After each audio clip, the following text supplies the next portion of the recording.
السلام علیکم دوستوں، امید آپ خیریت سے ہوں گے۔ آج کا بیان اجمل رضا قادری کا ہے، تو آئیے سنتے ہیں کہ وہ بیان میں کیا فرماتے ہیں۔ تو نیکی کمائیں اور بیان بھی سنیں۔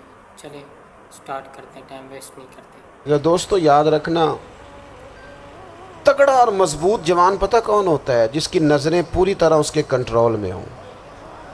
یہ علامت جوانی ہے۔ جس آدمی کا پوری طرح، دو لوگ دنیا میں کبھی کوئی کارنامہ سر انجام نہیں دے سکتے، ایک جو حرام کھاتا ہو، ایک جس کی نظر ناپاک ہو۔ محمد بن قاسم جب یہاں آئے تھے نا، تو ایک دن بڑے پریشان تھے، تو ایک بزرگ کہنے لگے آپ کیوں پریشان ہیں؟ کہنے لگے راجہ دہر سے مقابلہ ہے اور ہماری فوج تو سندھ کے رستے بھی نہیں جانتی، زبان بھی نہیں جانتی، لڑیں گے کیسے؟ دو چار دن کے بعد ان بزرگوں کی دوبارہ محمد بن قاسم سے ملاقات ہوئی تو بڑے خوش تھے۔ کہا آپ کیوں خوش ہیں؟ کہنے لگے وہ میرا مقابلہ نہیں کر سکتا، میں نے تحقیق کر لی ہے۔ کہا کیوں؟ کہنے لگے نظر کا گندہ ہے، اور جو نظر کے گندے ہوتے ہیں وہ میدانوں میں ٹھہرا نہیں کرتے۔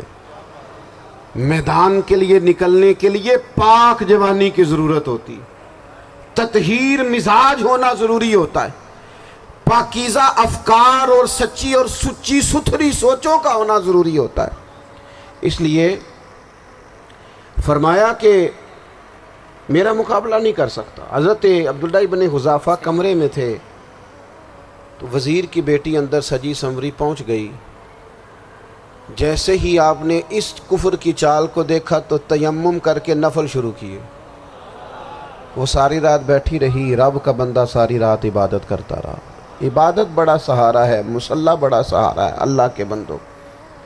صبح دروازہ کھولا، وزیر نے اپنی بچی سے پوچھنا چاہتا تھا رزلٹ کیا نکلا، تو وہ کہنے لگی پیچھے ہٹ جا، اب تیرا میرا تعلق کوئی نہیں، میں نے نبی پاک کا کلمہ پڑھ لیا۔ اس نے کہا میں نے بھی زمانہ دیکھا ہے، پر یہ کیا لوگ ہیں، کستوری کے بنے ہوئے،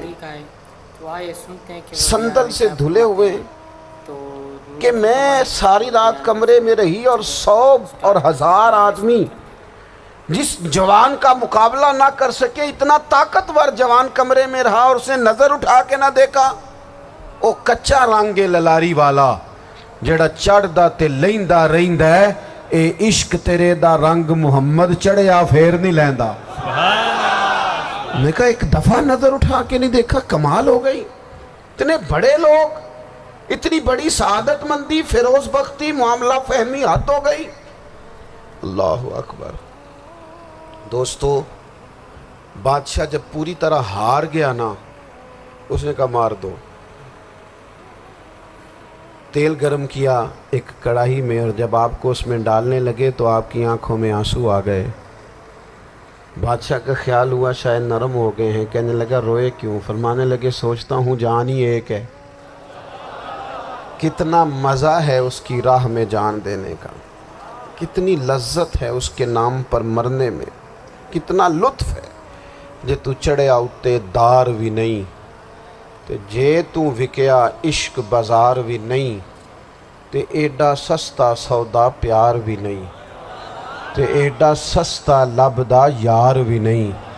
کئی جنگل گانے پیندے نہیں، کئی دوزخ لنگنے پیندے نہیں، جے وہ اس ملوں بھی مل جاوے، ایدوں سستا ہور بپار بھی نہیں۔ تے کچھ سمجھ نہ آوے لوکانوں وہ کادے نال شہید کرے، ڈٹھی یار دے ہاتھ تلوار بھی نہیں، پر او دا خالی جاندہ وار بھی نہیں۔ کہنے لگے ایک جان ہے نا، تو دل کرتا ہے ہزاروں ہوتی تو ایک ایک کر کے محبوب کے نام پہ قربان کرتا، جب میرے پاس ہے ہی ایک، کروں کیا؟ حضرت عبداللہ ابن حذافہ رضی اللہ تعالیٰ عنہ السلام علیکم جب روئے اور اور بادشاہ نے یہ بات سنی، تو بادشاہ اٹھ کے کھڑا ہو گیا، سارے وزیروں مشیروں کو کہنے لگا تم نے کہا تھا نا بندہ ضائع کرنے والا نہیں، یہ بھی ضائع کرنے والا نہیں۔ کہنے لگا میرا ماتھا چومو، تم جیسے لوگوں کو قتل نہیں کرنا چاہیے، آزاد کرنا چاہیے۔ عزیز اپنی زندگی سے نا یہ بہت زیادہ ہرس، ہوس، طمع، اور یہ کسی بات کی بھی ہو، ہرس صرف پیسوں کی نہیں ہوتی ہے، شہرت کی بھی ہوتی ہے، یہ بیماری انسان کو اقتدار کی بھی ہوتی ہے، تعریف کی بھی بیماری ہوتی ہے۔ یہ سارے نقص ہوتے ہیں لوگوں کو، اور معاذ اللہ بعض جبوں کبوں کے اندر بھی ہوتے ہیں، وہاں بھی پنپتے ہیں۔ اپنی زندگی جب تک اس سادگی میں نہیں لاؤ گے جو رسول پاک نے عطا فرمائی ہے، جب لوگ آسانیوں میں پوری طرح الجھ گئے تو پھر وہ دور ہوئے اور کفر چڑھ گیا۔ دوسری بات، اللہ کے محبوب صلی اللہ تعالی علیہ وسلم کی محبت ہم سے تقاضا کرتی ہے کہ ہم اس مشن کے لیے کام کریں جس مشن کے لیے رسول پاک نے کام فرمایا ہے۔ ہم سارے کام بڑے مضبوطی سے، سوچ سمجھ کے، تدبر سے، حکمت سے، تقاضوں کو مد نظر رکھتے ہوئے کرتے ہیں سارے کام۔ دین کے کام میں ہمارا مزاج نہیں ہوتا، او ہو جائے گا جی، آپ بسم اللہ پڑھیں جی، شروع کریں جی۔ آپ تقاضوں کو سمجھیں، چیزوں کو دبائیں نہیں، چیزوں پر غور کریں۔ کسی کے ذہن کی سطح پر سوال ابھرتا ہے، اس کا تسلی بخش جواب دیں۔ اپنی زندگی میں دین کے کام کے لیے اپنے آپ کو وقف کریں، اور دین کے کام کے بہت سارے پہلو ہیں۔ ہزاروں لوگوں کو قرآن پاک ٹھیک پڑھنا نہیں آتا، ہزارہا لوگ ہیں جو قرآن مجید کے مطالب سے آگاہ نہیں ہیں، دین کی بنیادی ضروریات سے لوگ نابلد ہیں۔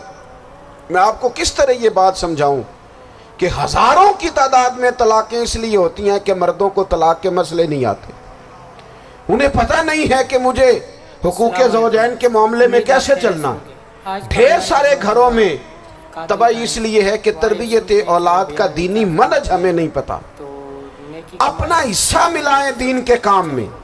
ایک آدمی کو اگر تو نمازی کرنے میں کامیاب ہو گیا، تیری زندگی بدل گئی۔ وہ دین بیزار لوگ جو ہمارے بیچ بیٹھ کے ہماری نوجوان نسل کو پگڑی اور داڑھی کا نام لے کے بنیادی طور پر دین سے دور کرتے، ایسے نوجوانوں کو دین کا پیغام محبت دے کر دین کے قریب کرنا ہماری ڈیوٹیوں کا حصہ ہے۔ ہمیں ذمہ داری کا احساس کرنا پڑے گا، ہمیں یہ خاص قدم اٹھانا پڑے گا، توجہ دینی پڑے گی۔ مساجد، مدارس، میں آپ سے عرض کروں، اتنی ڈٹ کے مخالفت ہوتی ہے نا مدرسوں کی، اتنی ڈٹ کے۔ میں ادارہ چلاتا ہوں، اس کے چلانے میں جو مشکلات ہیں وہ تو ہم بتا نہیں سکتے آپ کو، اس لیے کہ میری قوم، میرا اس قوم سے تعلق ہے جو نعت خواں امیر کرنا چاہتی ہے، مدرسے نہیں۔ ہاں، نقیب خطیب پیدا کرنا چاہتی ہے، شعر و شاعری کی زندگی کو پروان چڑھانا چاہتی ہے۔ فقط ہمارا ان لوگوں سے تعلق ہے جو لاکھوں کروڑوں روپیہ محافل پہ لگائیں گے، اور قاری صاحب بیچارے اگر مسجد کا کوئی ہونے والا کام کسی وقت بتا دیں گے تو وہ بڑی مشکل آ جائے گی ان کے لیے۔ یہ کیسے ہو سکتا ہے، آپ نے یہ ڈیوٹی بتا دی۔ مدارس، اور جتنا اہم رول دین کو پھیلانے میں مدارس اسلامیہ کا ہے، اتنی زبردست، لوگوں کا خیال ہوتا ہے میری طرح کے لوگ شاید کام کرتے ہیں، ڈیوٹی کرتے ہیں۔ یہ 10-15 لوگ آپ کو نظر آتے ہیں جو آپ کو کہیں میڈیا پر یا ادھر ادھر ڈیوٹی کرتے، مخلص لوگ اپنی جگہ پہ، وہ بھی بڑا ہی کام کر رہے ہیں، جو میڈیا پہ آ کے بھی اخلاص سے اور درد دل سے کو دین کی، ان کی بھی کسی بات کی حوصلہ شکنی نہیں، لیکن ہزارہا اساتذہ جو مدارس میں بیٹھ کے پڑھاتے ہیں، جنہوں نے وہ سارے لوگ تیار، آپ سمجھ نہیں سکتے کتنا بڑا کام۔ حفظ کا استاد جو ہوتا ہے نا، اس کی ڈیوٹی 24 گھنٹے ہوتی ہے، السلام علیکم دوستو، فجر سے پہلے، آج کا بیان اور اس نے بچوں کو اٹھانا۔ تنخواہ تو ہم انہیں دینا نہیں نہ چاہتے جی، تنخواہ نہیں دے دی انہوں نے، ہمیں مولوی امیر نہ ہو جانا۔ مولوی نو تے سوٹ بھی 27ویں والی رات دے ہی ہے تاکہ کدھر سوان کے عید والے دن پا نہ لوے، چونکہ 27ویں تو بعد تے درزی پھڑتا ہی کوئی نہیں، کیوں حضرت؟ ایسے ہی ہے نا، اس وقت تو نہیں نہ لیتا، تو ہم چاہتے ہیں مولوی ہماری مرضی کے ہماری طرح کا سوٹ نہ پہن لے۔ مدارس کی مضبوطی، آپ یہ دیکھ لیں، یہ صلاح الدین ایوبی کا تعلق بھلا کس چیز سے تھا؟ آئی ہوپ کہ آپ کو ویڈیو اچھی لگی ہوگی، تو آپ ہمارے چینل کو سبسکرائب اور لائک لازم کر دینا اگر ویڈیو اچھی لگی ہے تو ملتے ہیں اگلی ویڈیو میں، تب تک اپنا خیال رکھے گا، خدا حافظ۔